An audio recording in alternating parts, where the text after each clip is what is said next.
नमस्कार, मैं खुशी और आप देख रहे हैं जीके न्यूज बिहार। आइए नजर डालते हैं आज की बड़ी खबर पर। जन स्वराज के सूत्रधार प्रशांत किशोर इन दिनों बिहार भर में अपनी पैदल पदयात्रा के माध्यम से जनता को जागरूक कर रहे हैं।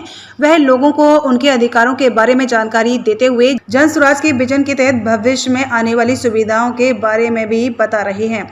इसी कड़ी में छातापुर प्रखंड के जीवजपुर पंचायत से शुक्रवार को प्रशांत किशोर ने अपनी पदयात्रा की शुरुआत की।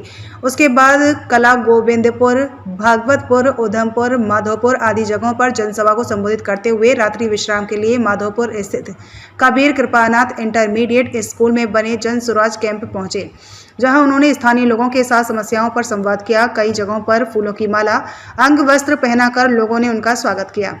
प्रशांत किशोर की पदयात्रा में बैंड बाजा, ढोल नगाड़ों के साथ कई जगहों पर आतिशबाजी कर स्वागत किया गया। इस दौरान बड़ी संख्या में युवाओं की भीड़ भी देखने को मिली।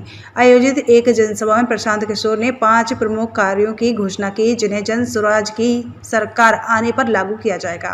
उन्होंने कहा कि जब जन स्वराज की सरकार आएगी तो 5 महत्वपूर्ण बदलाव होंगे। प्रशांत किशोर ने कहा कि जिनकी उम्र 60 वर्ष से अधिक है, उन्हें वर्तमान में सरकार द्वारा मात्र 400 रुपये पेंशन दी जा रही है, लेकिन दिसंबर 2025 से जन स्वराज की सरकार बनने पर यह पेंशन बढ़ाकर 2000 रुपये प्रति माह कर दी जाएगी।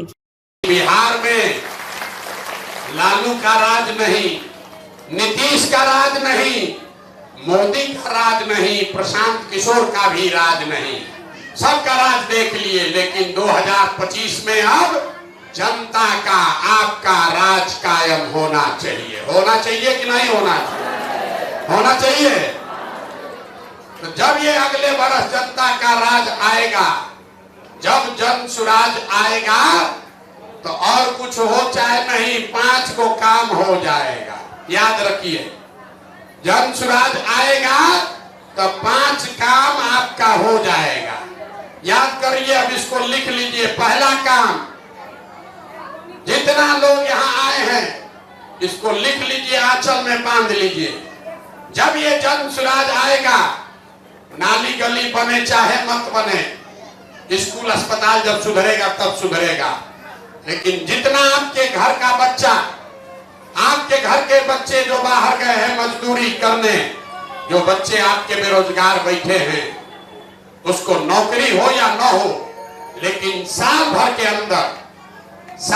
अंदर हर आदमी को 10 से 12 हजार रुपया के रोजी रोजगार का व्यवस्था यही सुपौल, यही बिहार में करके दिया जाएगा। होना चाहिए कि नहीं होना चाहिए? जोर से बोलिए, होना चाहिए कि नहीं होना चाहिए? होना चाहिए।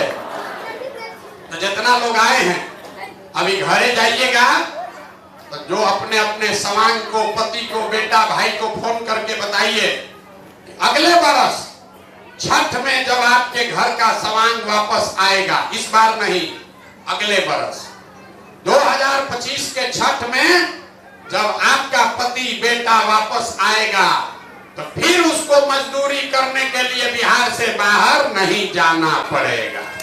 लिख कर रख लीजिए। दूसरा काम, जिसका बच्चा 15 साल से कम उम्र का है, आपके बच्चे का, गरीब का बच्चा पढ़ नहीं रहा और आपके बच्चे के पढ़ाई के नाम पर सरकार हर साल 50,000 करोड़ रुपया खर्चा कर रहा है। 50,000 करोड़ रुपया आपके बच्चों के पढ़ाई के नाम पर खर्चा हो रहा है। पढ़ कोई नहीं रहा है, सब पैसा लूट हो रहा है।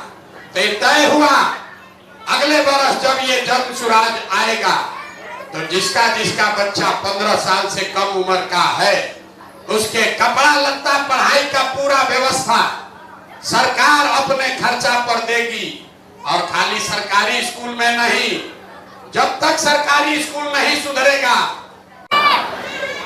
तीसरा बात, क्या बोल रहे हैं, जन स्वराज आएगा तो 5 काम हो जाएगा। 100 काम नहीं होगा, ये 5 को काम होगा। 2 को बता दिए। तीसरा काम, जितना यहाँ पर बूढ़ा बुजुर्ग लोग हैं, 60 वर्ष से ज्यादा जिसका उम्र है, अब वो पढ़ नहीं सकता है, उसको नौकरी रोजगार नहीं हो सकता है, और नीतीश कुमार उसको 400 रुपया भीख दे रहा है पेंशन में।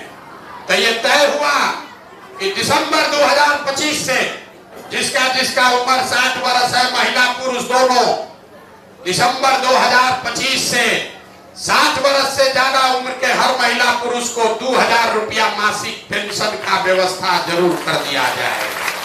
होना चाहिए ना भाई, ये महंगाई के जमाना में 400 होना चाहिए कि 2000 होना चाहिए? 2000 होना चाहिए ना। चौथा संकल्प, चौथा काम, जितना महिला लोग बैठी है, नीतीश कुमार बनाया है जीविका, इसमें आपसे 2% सूद लेता है हर महीना। तो जिसको महिला को बिजनेस व्यापार रोजगार करना है, जन स्वराज आएगा तो आपको 4%, सिर्फ 4 रुपया सालाना ब्याज पर आपको काम करने के लिए सरकार से पूंजी पैसा मिलेगा, ताकि घर घर महिला अपने रोजी रोजगार कर सके। कितना?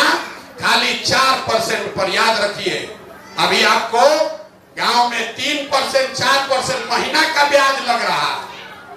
जन स्वराज आएगा तो साल में ब्याज लगेगा 4%, बस 4 रुपया। और अंतिम बात, जितना यहाँ किसान लोग बैठे हैं, जो किसान ये धान गेहूं छोड़ के नगदी का फसल का काम खेती करेगा, नगदी फसल का खेती करोगे, सब्जी उगाइएगा, मसाला उगाइएगा, तो नगदी फसल करने वाले सभी किसान को मजदूर की सुविधा मुफ्त में सरकार की ओर से दी जाएगी। मजदूर का खर्चा आपको सरकार देगी, ताकि आप धान गेहूं छोड़कर जिसमें पैसा कमाने वाला खेती है वो खेती आप कर सकें। तो याद रखिए, जन स्वराज आएगा तो 5 चीज हो जाएगा, होना चाहिए।